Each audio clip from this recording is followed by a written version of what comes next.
would love to welcome you to NorthRoadsOutdoors.com. Drastic, linked up with B+. Cooking them lists part 2. We done told y'all to bring your A game. Yeah. You know as soon as I hit the water, it's about to go down. Get to the spot, it was time to creep, so I dropped that trolling mode. Hello everyone, welcome once again to North Roads Outdoors Online. I am Nathan Ranallo. This week on Pro Talk, we're going to get into sponsorships. It's a question I see posed all the time. How do I get sponsors? If you've asked yourself that question, if you've asked that question to others, this next piece of footage is something you're going to want to watch. Well, the biggest thing you want to remember is when you're approaching sponsors, it's about what you can do for them. It's not what they can do for you. I think the biggest mistake a lot of fishermen make is they want to go in and what can you guys do for me? That's not how it works. These companies out here need help working, promoting, selling, and if you can do that, then you're going to be in good shape. It's always put the company first. You'll be in good shape on that standpoint. And in the end, you catch them, everything else takes care of itself. If there's people that you know in the industry, or even a local company of a guy that you know, or somebody that you know owns the company, and they're willing to help out, and they got a bunch of money and want to try to help you, it's about relationships, and you have to utilize everyone that you can. And then when you start to perform, and it's kind of all meshes together.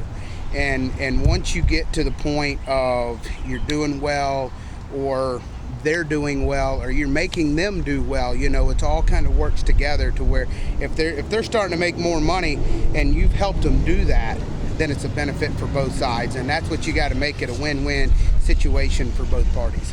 Yeah, the best ones always happen when a good sponsor calls you. I mean, that's the best. If you can make yourself profile enough that someone says, hey, we want that guy, that's the right situation. But you do have to be proactive and keep networking. That's what it is. You know somebody who knows somebody who knows somebody. That's the biggest key. If you're not winning every tournament like Van Dam or something, then you got to get out there and hustle. And really, the best ones always sort of come to you. It's a combination of both. After you've been out here, several years and you prove consistency, the company don't want to invest dollars in something that is a flash in the pan. So, limited budget, marketing budgets today, they're really looking at like anybody else, a good long-term investment. So they'll either come approach you, or after you've been out there and you got a proven track record, you can approach them. But the biggest tip I can give anybody that's going to say approach a new sponsor, keep in mind, the only reason why a sponsor is looking to be a potential sponsor is for you to either promote their product or sell their product. So keep one question in mind: what can I do, or show that potential sponsor what you can do to sell or market their product? Yeah, you do approach them. Well, you have to prove yourself. You don't want to go after sponsors and be some just Joe Blow that doesn't really have any experience. You've got to show some experience on the water, off the water experience as well. You have to be able to handle yourself correctly. But the main thing, you have to create a platform. These people, these sponsors, especially like mine, I have a non-endemic sponsor. And what they're paying you for is your marketing platform, which means, I have a small marketing platform with social media. That's a good way for an angler to use their, to build a platform is through social media. And then, of course, with BASS, we use their platform as well. And you present that to the sponsor. You show them, this is what you're paying me for. You're not paying me entry fees. You're not doing things like that.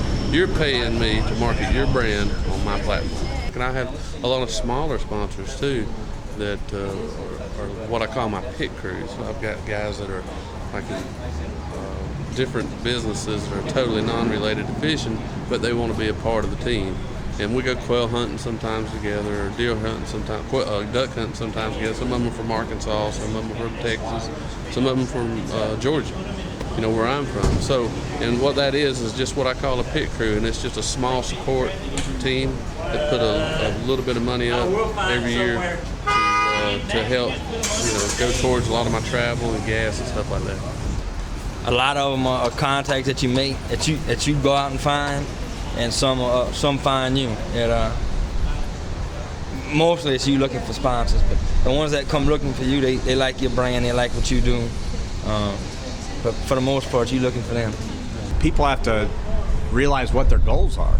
You know, if their goals are to be competing with us someday, then absolutely you need sponsors. But you know, if you're just a weekend angler or a club fisherman, do you necessarily need sponsors?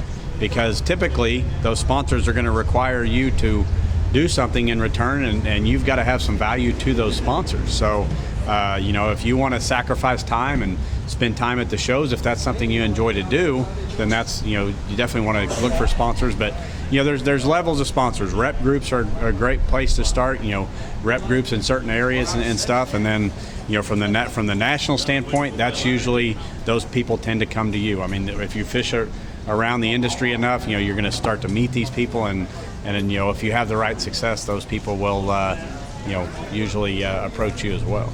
You know, the way I went about it was, a lot of people think they want to get, you know, be able to get sponsors to get started, and I don't think that's the correct approach. You need to have enough faith in yourself to come out here and fish, and put your own effort into it. And as time goes on, you know, the sponsorship bill will come as you've spent some time out here and you get a little bit more established. And that's the approach I took. As far as companies coming to you or you going to companies, it's kind of a two-way street. It can go either way. No, you got to go out and get them, absolutely. I mean, you can talk to guys that have won events, and that happens just for a little bit. They become hot, and, you know, that's fleeting, though. You know, and it's amazing how many guys will tell you, you know, after they won an event, you know, the phone didn't ring at all. You know, what it does is it gives you opportunities to leverage that with your current sponsors, you know, and potentially get better deals later on. Megabass actually seeked me about 13 years ago, so I've been with Megabass a long time.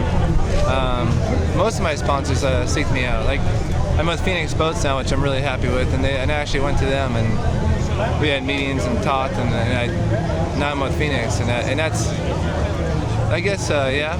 I mean, I like to use good stuff. I mean, I check things out. I don't really go for things I don't really like to use or want to use as far as equipment and especially boats and stuff, motors. I've been with Mercury for over 20 years now. So I made enough winning tournaments to pay for mine.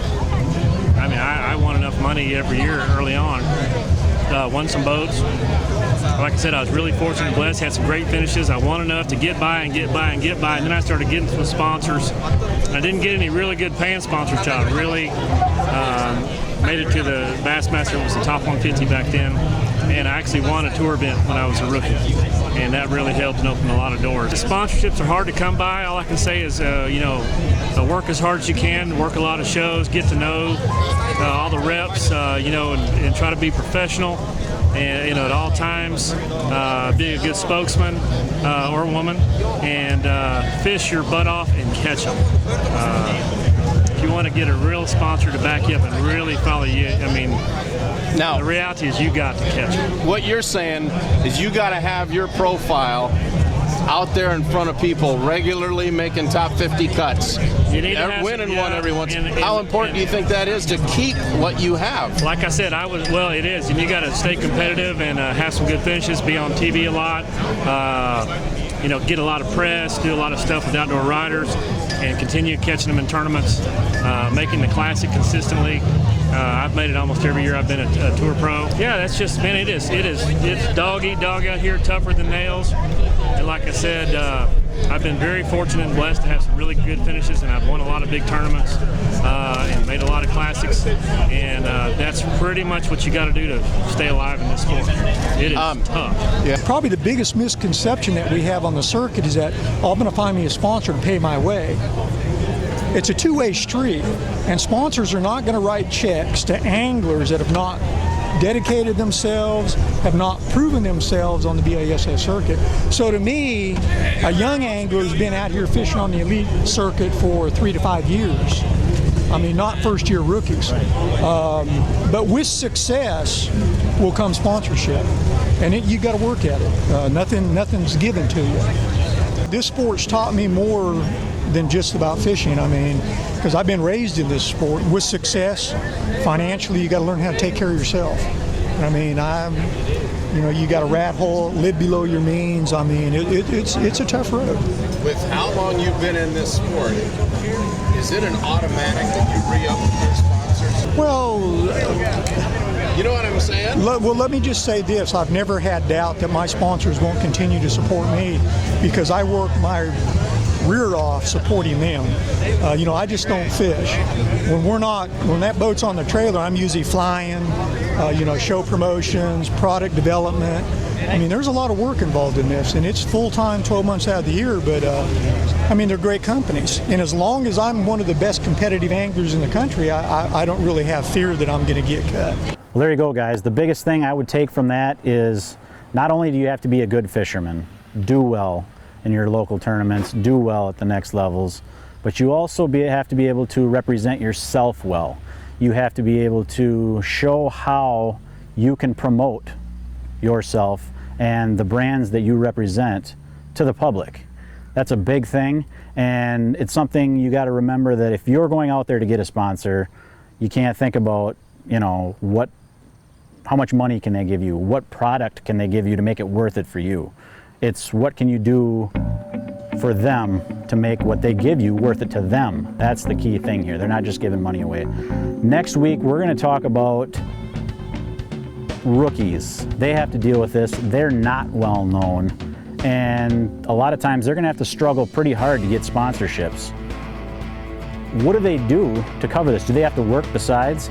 That's going to be next week on Pro Talk, next Monday right here. Once again, if you guys have comments, leave them below. If you have questions that you want these guys to answer, leave them in the comment section below, and we'll try to get those answered for you. Thanks for watching, and we hope to see you back here next Monday. Who would you take, biffle flipping or Rojas bed fishing? I wouldn't take either one of them. How about, who would you pick, Martens with a drop shot or Brower with a jig? Man, that's tough. I'd probably go with Brent. Who's better, KVD with a crankbait or Nate Wellman with a wad of $100? Whoa, that's tricky. KVD's awful good, but you know how that money goes.